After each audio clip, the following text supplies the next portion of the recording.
Boa noite a todos. Nós voltamos com o programa Autistando com a APAD.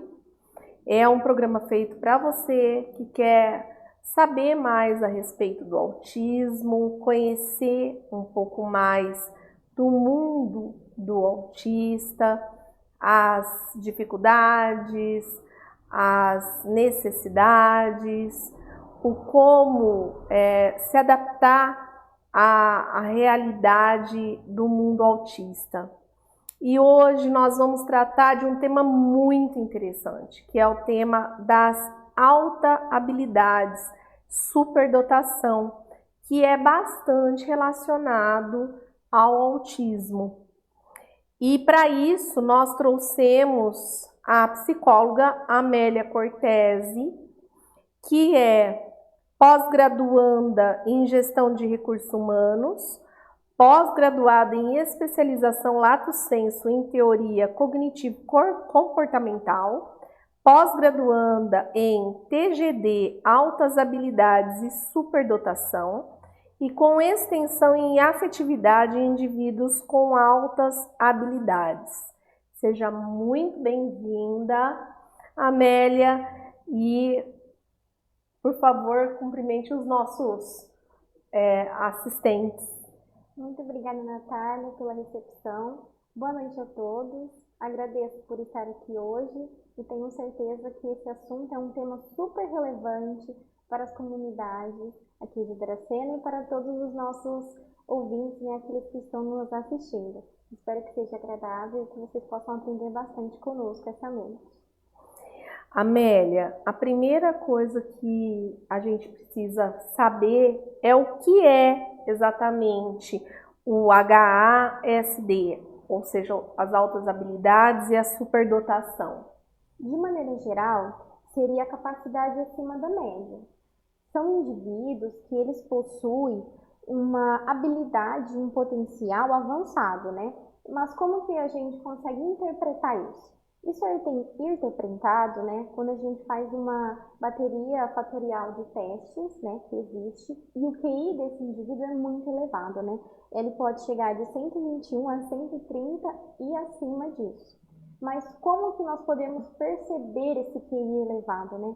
Quais seriam as áreas dentro áreas humanas, né, das humanidades, em que essa pessoa pode estar acima da média, né?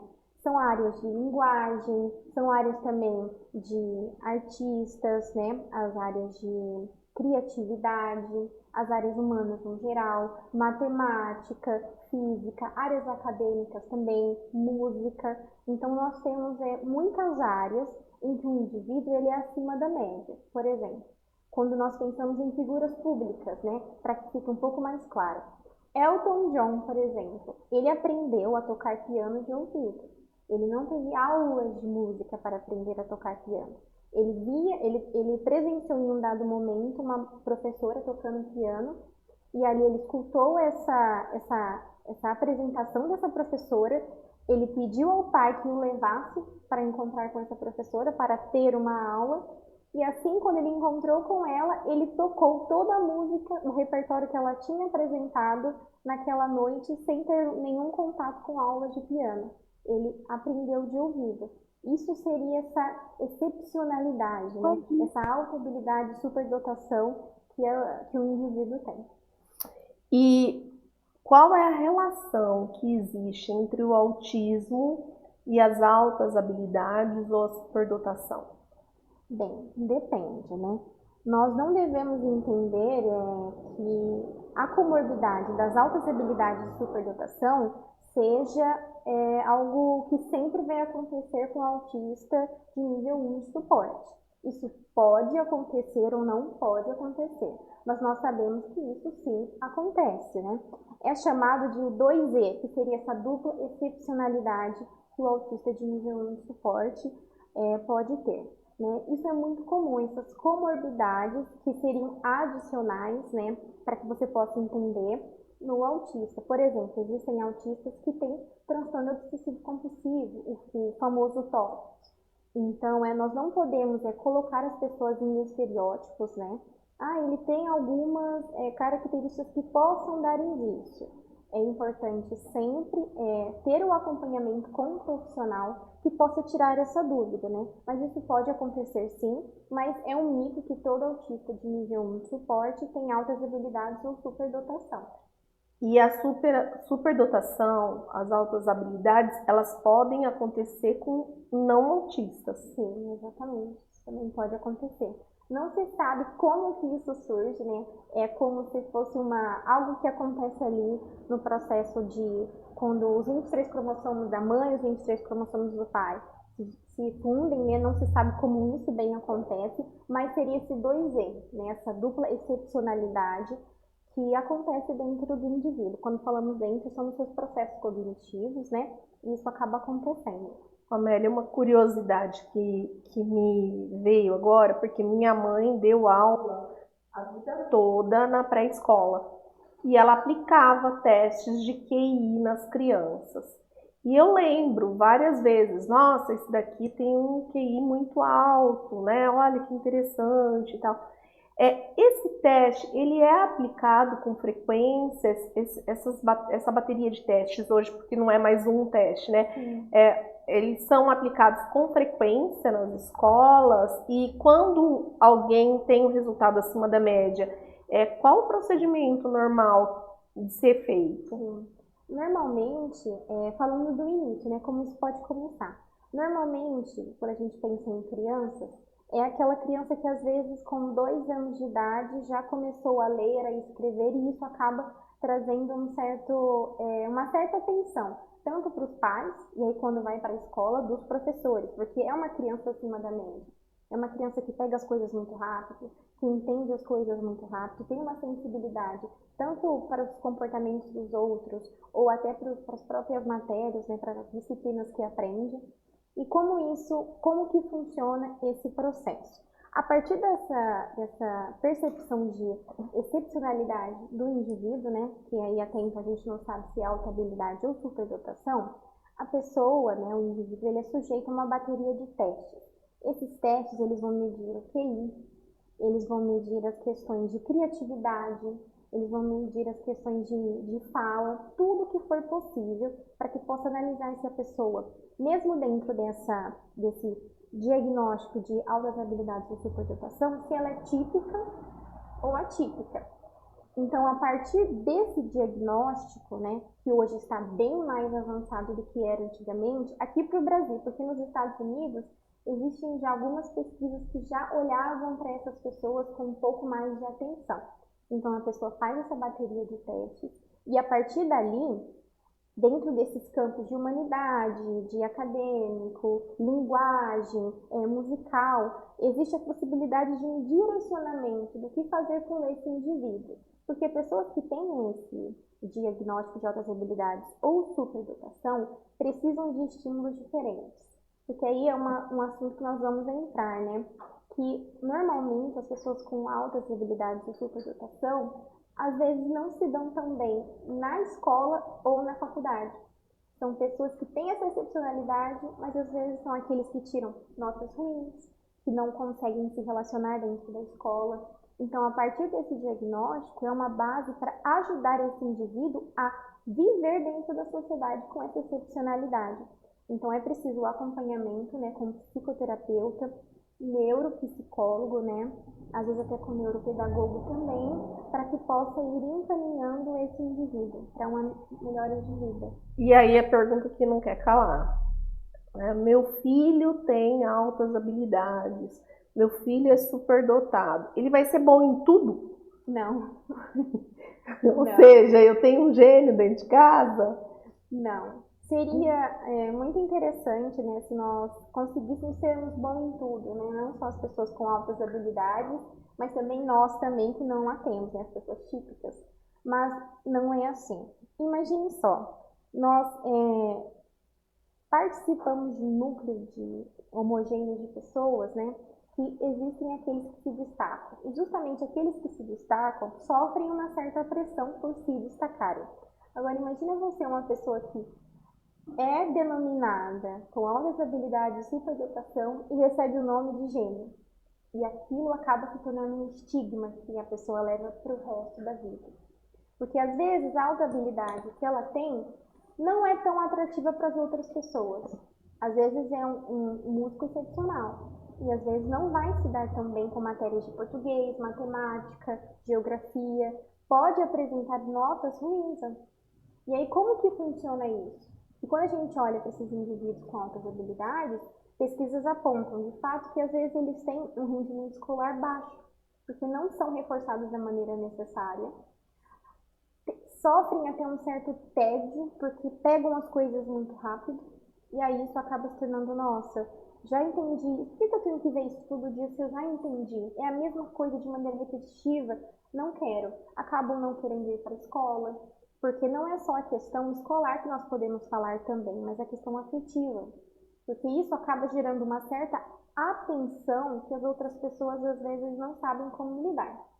E aí a pessoa sofre muito, principalmente na área afetiva, né? Porque imagine você ter esse estigma de um pequeno gênio. E aí se a pessoa acaba fracassando, se a criança acaba fracassando em alguma coisa, imagina, mas nunca que isso poderia acontecer. Nesses casos, a gente pode dizer que, se não for bem trabalhado, o nível de ansiedade desses indivíduos vai ser assim fora do normal também? Sim, eles podem acabar tendo depressão, uma depressão profunda, né? Crises existenciais também, porque é difícil você lidar. Imagine, nós que somos adultos, já enfrentamos essas dificuldades, imagine uma criança que tem um processo cognitivo acelerado, tem toda essa atenção, tanto da escola quanto da família, porque a família também tem um papel importantíssimo dentro disso. Imagine a pressão que essa criança não sofre. Então isso pode ser bastante angustiante e ruim denominar essa criança de pequeno gênio ou ele vai ser excelente em tudo. Porque não pode ser que seja o contrário, se ele não receber os estímulos necessários para que ele possa se desenvolver em suas necessidades. E o fato dele ser acima da média pode gerar um mau comportamento escolar, por exemplo, aquela criança que não para quieta, que não aceita as atividades, não participa tanto. Sim, normalmente as crianças com altas habilidades, os adultos também, mas aqui nós estamos falando de crianças, eles são muito questionadores. Então, para que eu vou aprender sobre essa equação de matemática que eu já entendi todos os dias? Então, isso não faz sentido para mim. É como se para eles não fizesse sentido, porque eles são muito sensíveis e pouco tolerantes àqueles clichês que nós temos de você precisa aprender, isso é importante, só isso não basta, não é o suficiente. Então, o que pode acontecer? Eles podem ter interpretado por nós de maneira errada uma certa rebeldia, não querer ficar em sala de aula, não querer se esforçar para aprender mais aquilo porque ele já sabe, não querer ter relacionamento com outros colegas de classe porque eles ainda estão devagares. Eu já sei disso, para que a gente vai ficar discutindo sobre isso se eu já sei? Então pode sim ter esse comportamento de não quero ficar em sala, questionar o professor, até a autoridade do professor, né? Então isso pode acontecer sim. E quais seriam as principais características da pessoa com altas habilidades? Nós precisamos entender, né, que os indivíduos com altas habilidades, eles não podem ser colocados em estereótipos, como já havia falado. Pode parecer muito repetitivo, mas é importante nós falarmos isso, né? E as crianças superdotadas, elas são aprendizes precoces, né? Eles aprendem muito rápido, né? Então, eles têm uma característica que é bastante importante, que acho importante nós falarmos aqui, eles são bastante autênticos, né? Por isso que eu falei que não é bacana nós colocarmos tantos estereótipos em crianças com altas habilidades. Então, eles são muito reflexíveis, são muito sensíveis, porque existe essa alta habilidade em relacionamentos e liderança. Então, eles são bastante sensíveis, pouco toleráveis a clichês, né? Então, podem ser um pouco impacientes também, podem ser um pouco solitários, justamente por essa dificuldade de se relacionar com outras pessoas.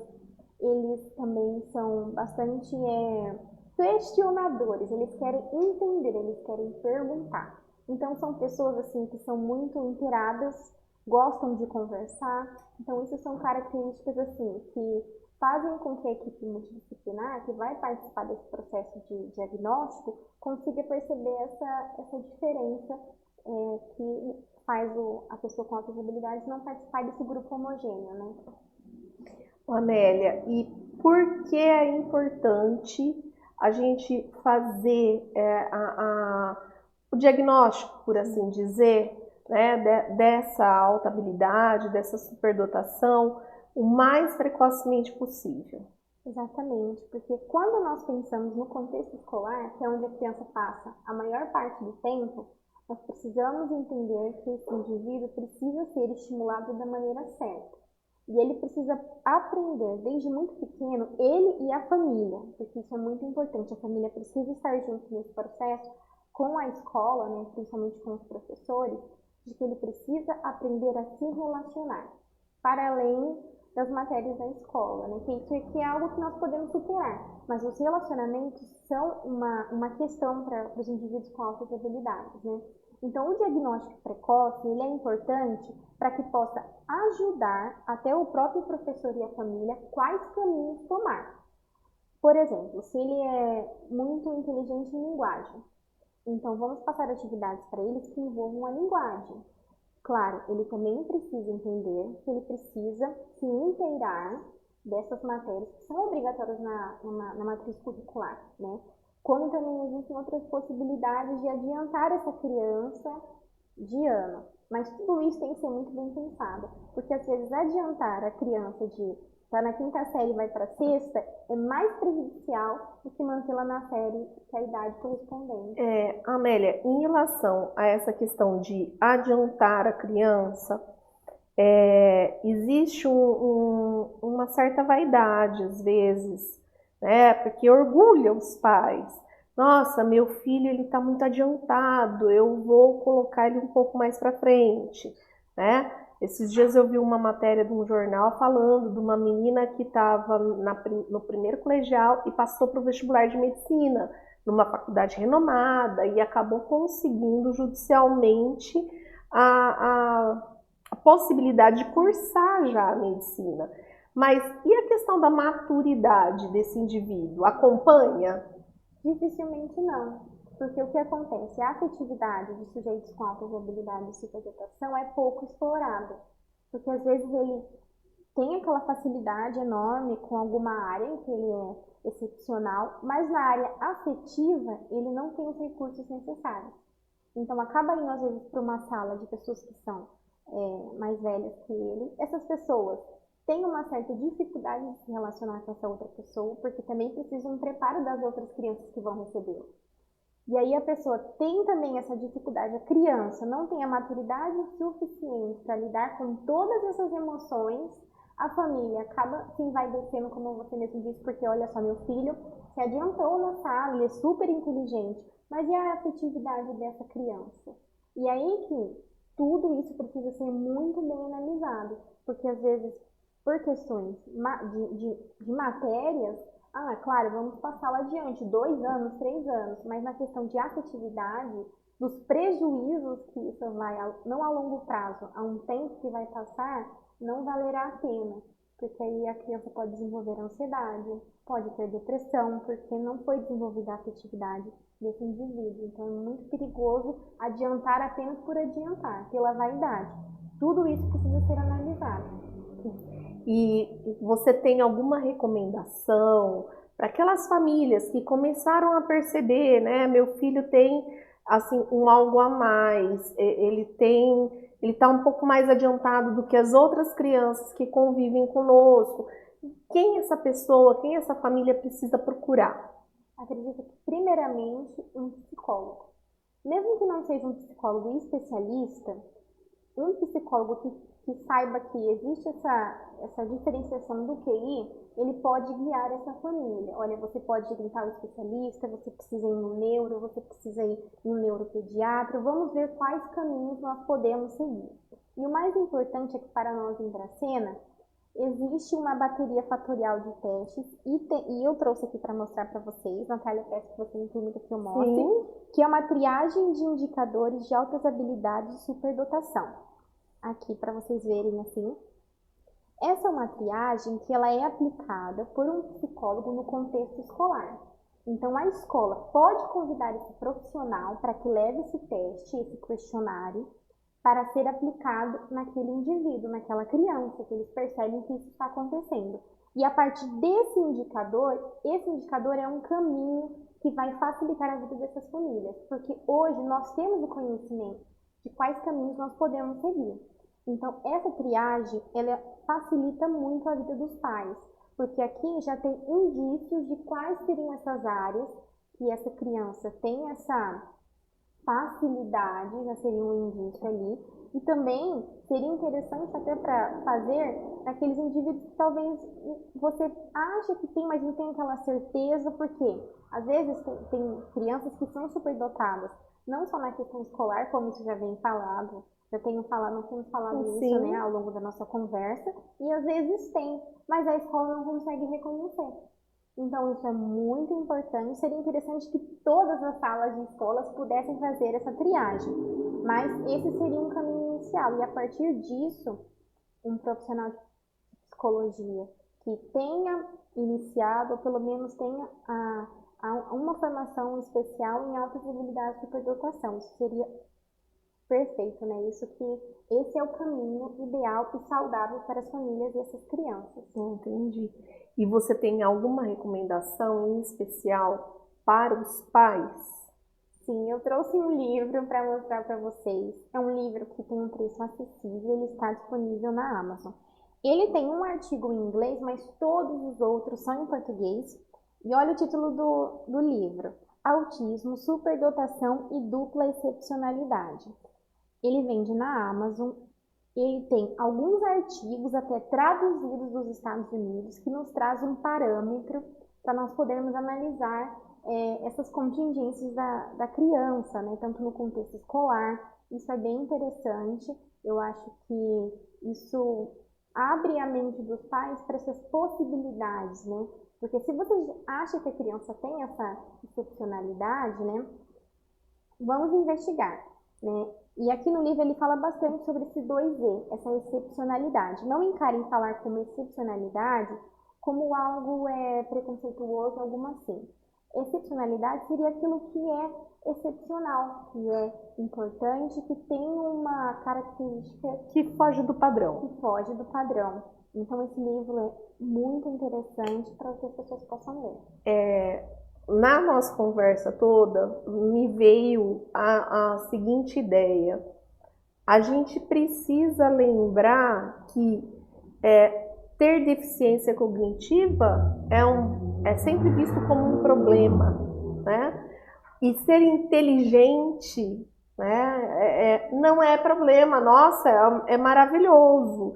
Mas se você não souber lidar com essa inteligência, se você não souber direcionar essa inteligência, e se você não souber administrar a ansiedade que vem junto com isso, as cobranças que vem junto com isso, a vaidade que vem junto com isso, você pode criar problemas. Exatamente. Né? Então, quando a gente fala em superdotação ou altas habilidades dentro do autismo, não é para dizer assim, nossa, porque outro dia eu escutei uma pessoa falando assim, nossa, a pessoa conversou, a pessoa frequenta escola, a pessoa está trabalhando, casou e está dizendo que é autista.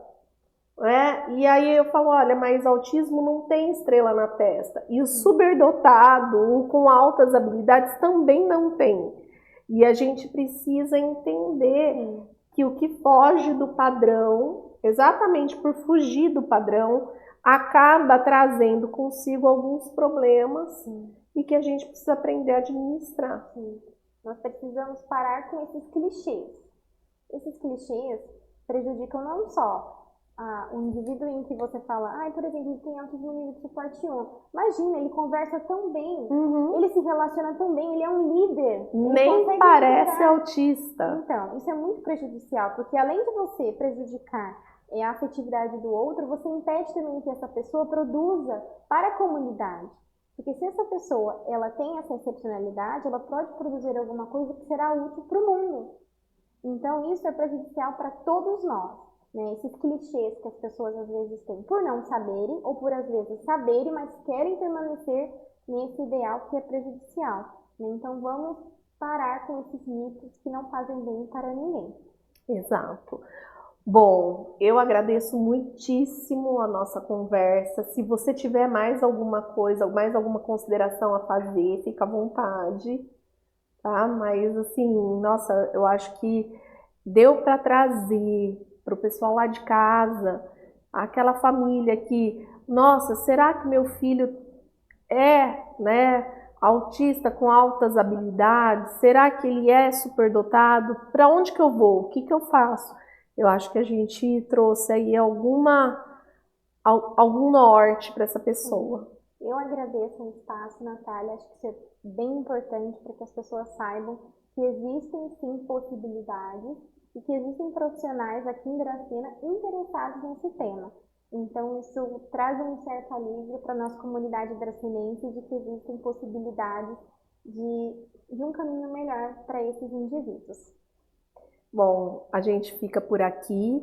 A Amélia está sempre super convidada a participar. A gente fica muito feliz que existam profissionais que estejam antenados com tudo isso que vem sendo apresentado para nós nos últimos tempos e que Dracena possa contar com profissionais assim, e a gente só tem a agradecer. Muito obrigada. Boa noite a todos. Boa noite.